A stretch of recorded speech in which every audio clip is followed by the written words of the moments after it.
This happened when I was 14 years old and staying at a friend's house. It was a cold, misty, moonless October Friday night. Halloween was upon us and all the usual pranks that come along with it.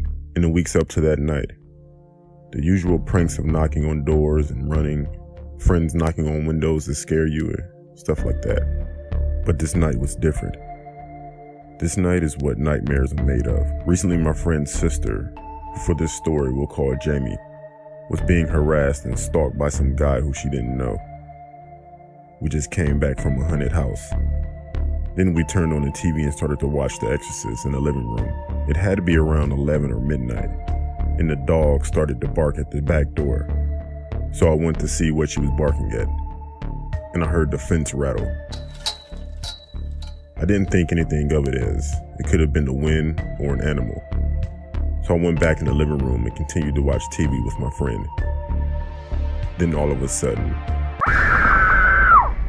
Jamie screamed from her room. We ran to see what was going on.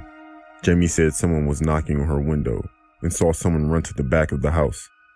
Just then, we heard someone trying to pry open the sliding back door.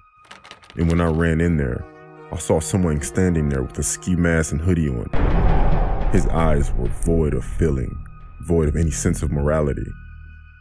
I made sure the extra lock was set, and he seen me do this and started to bang on the glass. Then all of a sudden, he took off running. I asked my friend if the front door was locked, and a look of terror came over his face. He ran to lock the front door, then all of a sudden it swung slightly open. Luckily, he got there in time to stop it from opening completely. The intruder got his arm inside the door. He kept pushing it open so ever so slightly, but my friend yelled for me to help as Jamie was frozen and frightened, screaming. I ran as fast as I could and slammed my shoulder into the door, smashing the intruder's arm in between the door and the door jamb. He jerked his arm out enough that we could close the door and lock it. The stalker was screaming and banging on the door, yelling over and over, "Jamie, I'm gonna get you. If not tonight, it'll be another time. And I'm going to kill those kids for what they've done."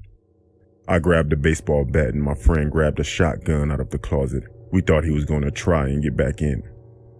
We called the police and waited what seems like hours before we went out to see if anyone was around. But all we found was